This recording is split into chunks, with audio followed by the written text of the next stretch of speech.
First Brexit, now Trump. EU leaders present a united front against new perceived threats. At an EU summit, Theresa May offers to help relations with Mr. Trump and says she wants to be a good friend to Europe. What I want to build with the EU is a strong partnership. We want a strong continuing EU and a strong partnership because we're not leaving Europe, we're leaving the EU. We'll be looking at where the EU stands in relation to the US and where the new uncertainty leaves Britain.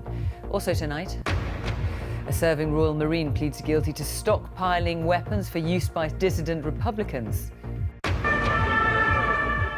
Terror at the Louvre in Paris as a man armed with a machete attacks the museum guards. God bless you. Thank you so much, guys. The pastor facing up to 20 years in prison for protesting against Mugabe's government in Zimbabwe. And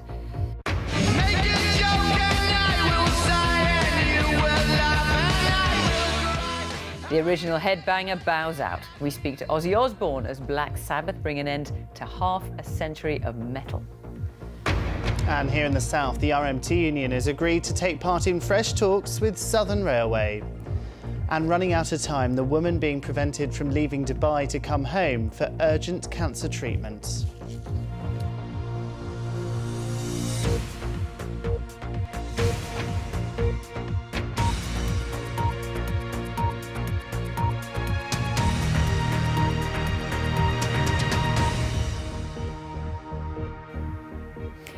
Good evening. EU leaders have made a show of unity at a summit in Malta against what they see as a potentially hostile US president.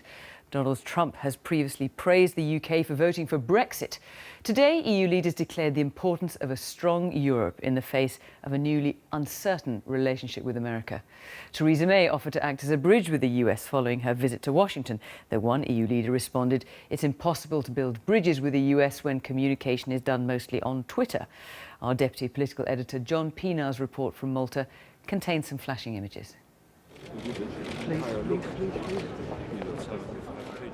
A stroll in the sun among Europe's leaders. But soon, Theresa May will be walking alone after Brexit. Then she'll need all the friends she can get. Friends she believes like Donald Trump. She took his hand last week and took home his promise of 100% commitment to the NATO alliance. Officials have their uses. One high-ranking civil servant was suddenly appointed bag carrier today. She had work to do, offering to help the EU in future, just as she'd helped the cause of NATO. Will that US relationship help in that? Well, we will be. I think it's important that we got the 100% commitment to NATO because NATO has been so crucial in keeping the security, protecting the security, not just of the UK, but also of Europe, and will do so in the future. But as we look to our negotiations, what I want to build with the EU is a strong partnership. We want a strong continuing EU and a strong partnership because we're not leaving Europe, we're leaving the EU. The Prime Minister's flying visit here is just part of her mission to hold on to Britain's global clout after Brexit.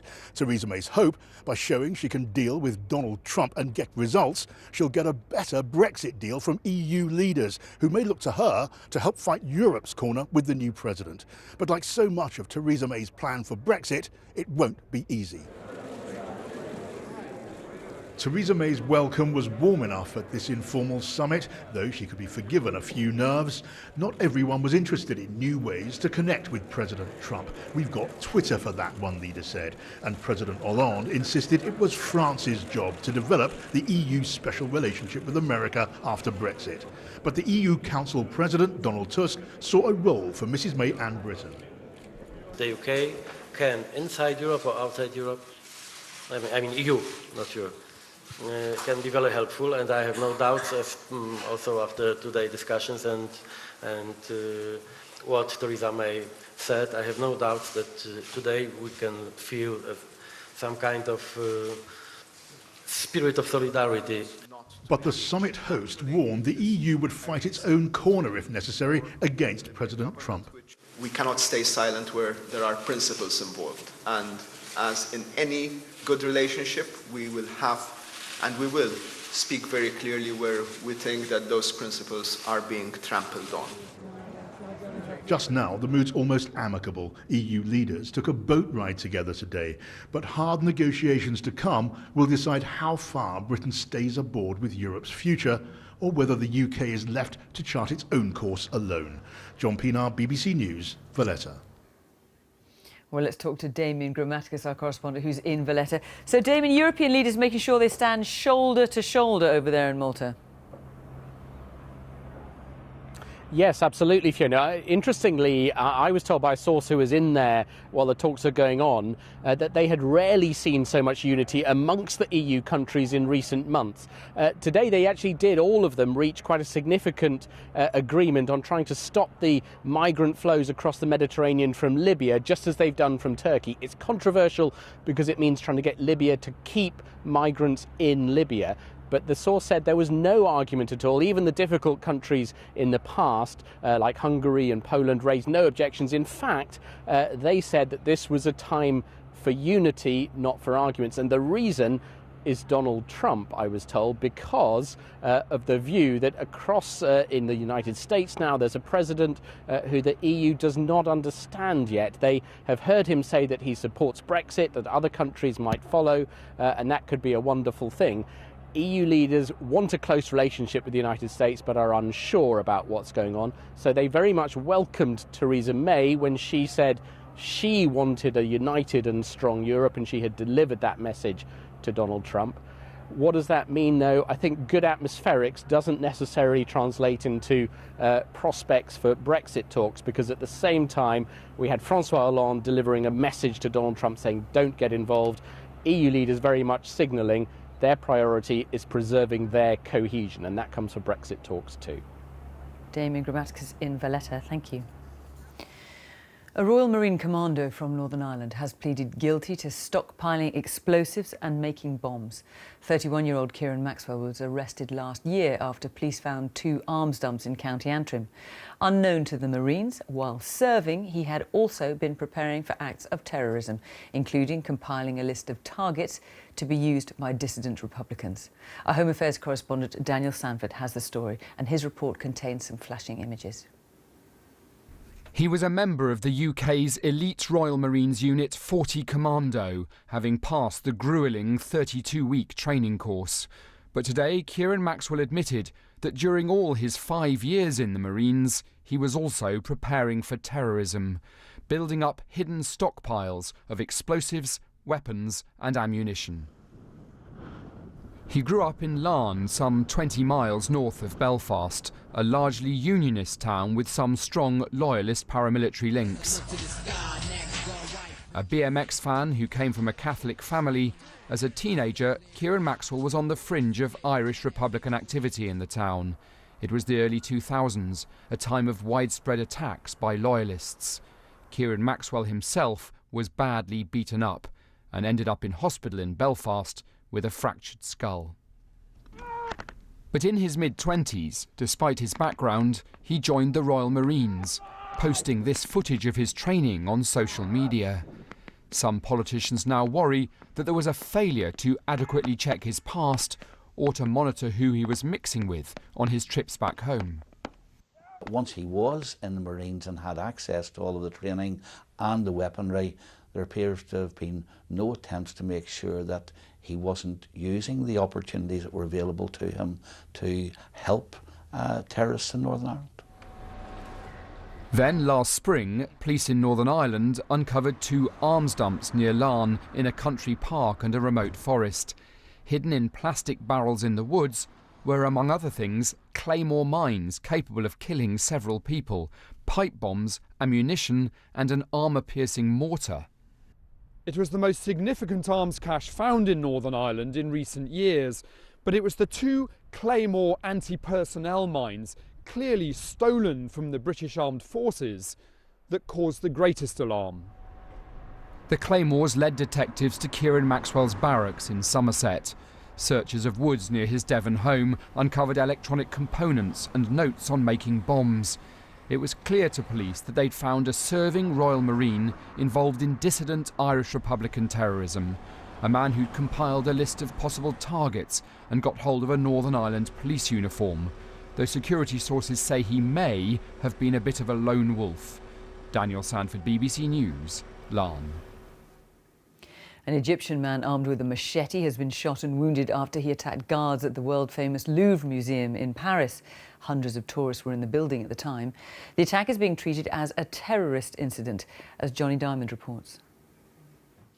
In the heart of Paris, at the entrance to one of its cultural treasures, an attacker is brought down by the military. An Egyptian, he'd come to the city 8 days ago. He was stopped as he tried to enter the shops beneath the Louvre. He shouted Allahu Akbar, God is great, in Arabic. And then swung at a soldier with one of the 2 machetes he was carrying. The soldier fired from the ground. All around, confusion and fear. It happened very fast, really it all went quickly. Everyone was panicking. We thought of our lives, we saw death coming for us with everything that's been happening at the moment. We were very, very scared. Injured in the attack, the soldier who'd been struck and then brought down the attacker. The president in Malta at the EU summit said it was a terrorist attack. The situation, he said, was under control. Mais la menace, elle est là. But the threat is there. It remains. And we have to face it. And that's the reason we mobilize these many resources. And we will continue to do so as long as it's needed. For the authorities, this was proof that the high-profile security presence in the capital and across France really does work. It was also a reminder of the attacks that took so many lives here and of the threat that remains in Paris and beyond. By the end of the day, the Louvre was open again, but Paris and France remain on high alert. Johnny Diamond, BBC News, Paris. The energy firm npower is raising its electricity and gas prices by an average of 10%, one of the largest rises by a Big Six energy supplier for years. The energy regulator has called on npower to justify the price hike to its customers. Our industry correspondent John Moylan is here with me. This is going to hit a lot of customers very hard. I think many people in the industry were surprised by these price rises today, and I think the figures really speak for themselves. If you are an npower customer, from the middle of next month, your electricity prices are going up by 15%, your gas price is going up by nearly 5%.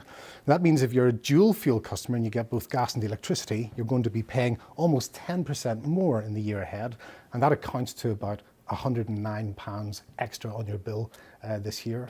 Now, npower insists it has to do this because it says wholesale prices are rising, and it also points to government energy policy costs, so things like rolling out smart meters and paying for renewable energy, offshore wind farms, etc. But there was widespread criticism of this today. As you said, the energy regulator Ofgem said that it saw no justification for significant price rises where firms had bought energy well in advance. And I think in a sign that energy is moving back up the political agenda, there was also tough words from government today. The business department said it was concerned about npower's plans and warning that where markets don't work, it will be prepared to act. And there is a suggestion, there were hints today, there could be measures to help some customers in a forthcoming consumer green paper, which is due in the spring. Okay, John, thank you very much. A BBC News investigation has revealed how Sheffield City Council failed to stop an employee, a predatory sex offender, from abusing his victims in council offices over 2 decades. Roger Dodds has been sentenced today to 16 years in prison. The council was first told about the allegations against Dodds back in 1981, but didn't inform the police. Years later, following further allegations, they allowed him to take early retirement with an enhanced pension. Michael Buchanan has the story. 1980 Olympic gold for Seb Coe, celebrating in the athlete's parents' front room a sexual predator. At this very time, Roger Dodds was abusing young men at Sheffield City Council. Today, the court heard he used his friendship with Seb Coe to lure a boy to Sheffield and abuse him. After escaping justice for decades, the 81-year-old was this afternoon sentenced to 16 years in prison.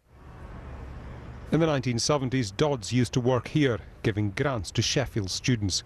He used that job to sexually assault some of those teenage applicants. Decades later, his victims are speaking out.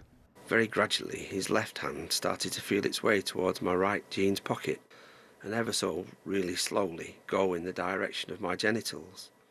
This man was assaulted at his very first meeting with Dodds, and on several other visits too. Dodds had a big bunch of keys with him, and he opened the door to this type of classroom, for want of a better word.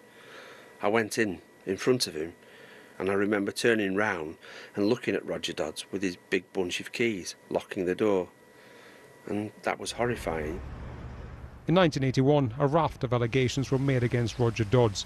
The council launched an inquiry. Richard Rowe, a colleague, gave evidence. He told officials he'd been repeatedly sexually assaulted by his manager over 18 months. The investigation led to Sheffield City Council simply moving Dodds to another post.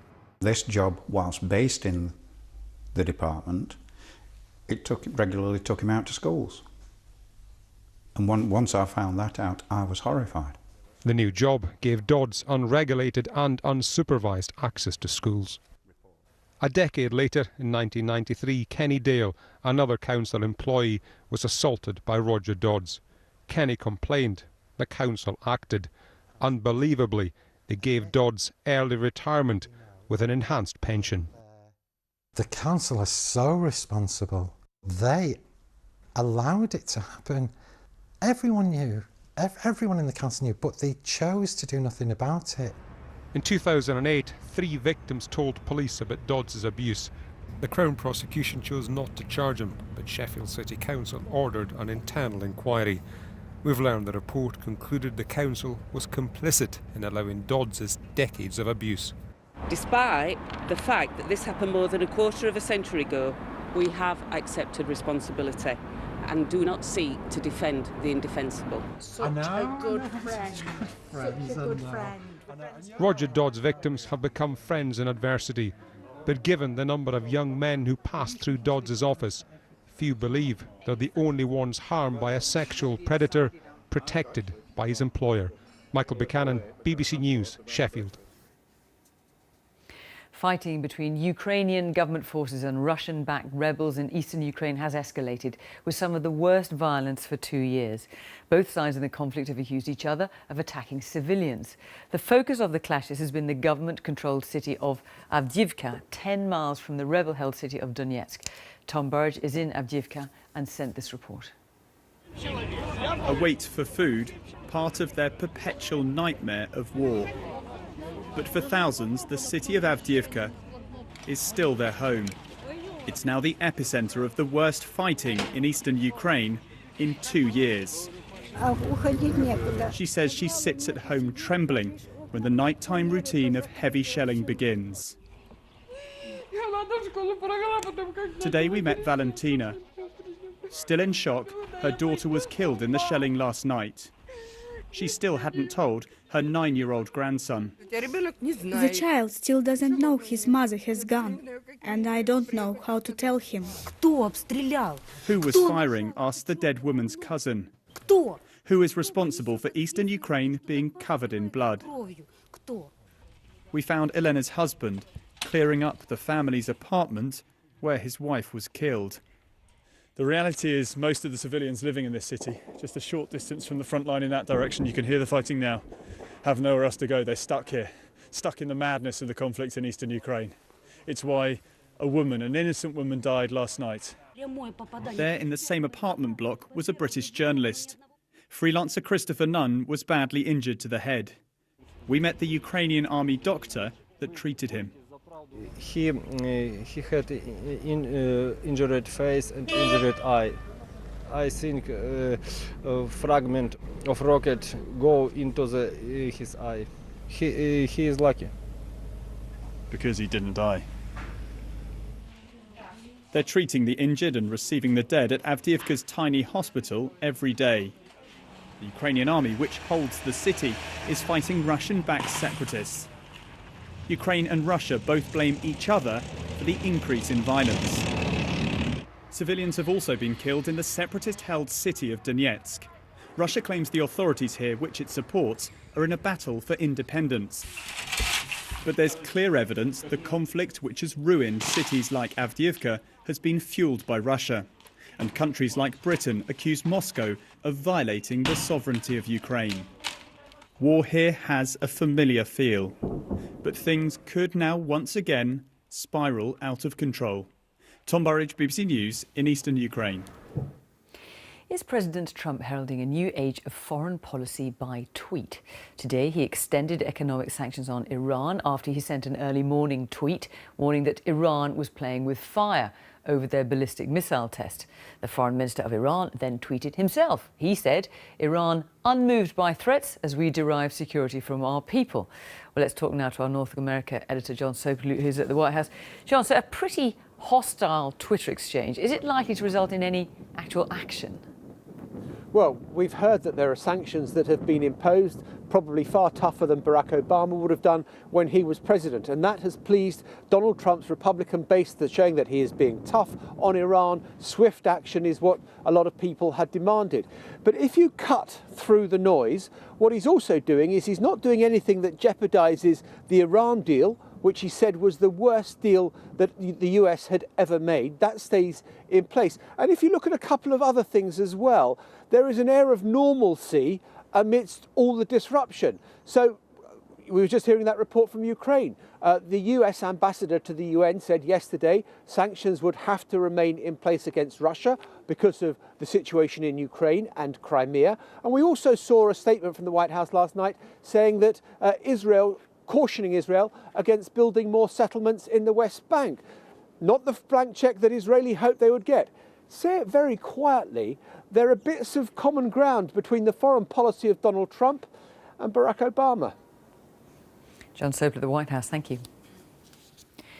A Zimbabwean pastor who started a grassroots protest movement against President Robert Mugabe has appeared in court, charged with trying to overthrow the government. If convicted, Evan Mawarire faces up to 20 years in prison.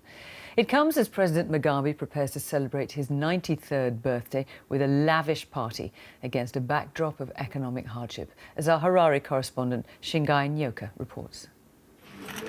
This is the man who dared demand that Zimbabwe's ruling elite step down. Don't worry, justice will be served. He believes he's paying the price for speaking the truth. Mugabe must go! Mugabe must go! He's accused of being behind some of the biggest protests against President Mugabe in over a decade. His online rants against corruption went viral. They tell me that the black is for the majority, people like me. And yet for some reason I don't feel like I am a part of it. And soon other Zimbabweans were venting their anger using his hashtag #ThisFlag. Protests erupted around the world. He left the country fearing for his safety. But in the last 6 months, the government has clamped down on civil rights. Evan Mawarire hasn't received the same level of public support that he did when he stood on these same court grounds last year. But his supporters believe that his case, which will be heard here, will test the limits of freedom of expression in this country. I think a lot of people are still a little bit upset, if you like, disappointed. They feel let down by the fact that he left in the first place, and perhaps they fear that he might do it again. But I think at its core, what must be remembered at all times is that Evan Mawarire is not the problem. He's never been the problem. And the problems that got everybody to rise up the first time he spoke out remain. Those problems include an over 80% unemployment rate. The country is running out of cash. In this supermarket, Zimbabweans are weighing up the price increases. In a desperate measure, government has introduced a 15% tax on some basic goods. It's very, very unusual. It's very unprecedented. Most countries, they don't actually impose either sales tax or VAT on basic commodities. It comes as ZANU-PF prepares to throw another lavish birthday party for longtime leader President Robert Mugabe this month. He turns 93 and says he will stand again for elections in 2018. The ThisFlag pastor has not ruled out running for office, but his immediate fate lies in the hands of Mr. Mugabe's government. Shingai Nyoka, BBC News, Harare. The band credited with inventing heavy metal, Black Sabbath, play their final gig tomorrow night in their hometown of Birmingham. The band's legendary frontman, Ozzy Osbourne, gave his final TV interview as a member of the band to our entertainment correspondent, Colin Patterson. 4 teenagers from Birmingham who quit their factory jobs and started a musical genre which travelled the globe.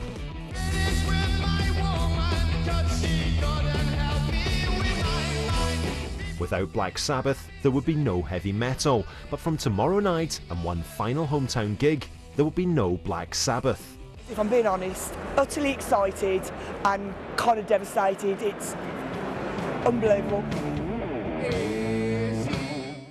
Ozzy Osbourne, the end of Black Sabbath. Why? Oh, well, you know, it's run its course, really. I mean, it just felt right. When we did the first Black Sabbath album, I can remember thinking, it'll be all right for a couple of years. It's kind of been put in a barrel and rolled down the biggest mountain in the ever, and you can't, and you're like 49 years later. This is where it all began, the Crown Pub right here in the centre of Birmingham. Back in 1968, Black Sabbath, or Earth as they were called at the time, played their first gig. Their fee that night, they weren't paid in money, but in t-shirts. How things have changed. This farewell tour with founding members Tony Iommi and Geezer Butler has taken more than £60 million in ticket sales. I've been collecting over the last 25, 30 years. But for dedicated fans, tomorrow night is not going to be an easy one. I'm a mixture of emotions, really. I'm sure I'll shed a few tears on the final night, which is to be expected. And even Ozzy, the self-professed Prince of Darkness, isn't ruling out the possibility of having a cry on stage. My emotions are flying all over the place. Let's see what happens. Black Sabbath, heavy metal pioneers, but tomorrow might just bring out their soft side. Colin Patterson, BBC News, Birmingham.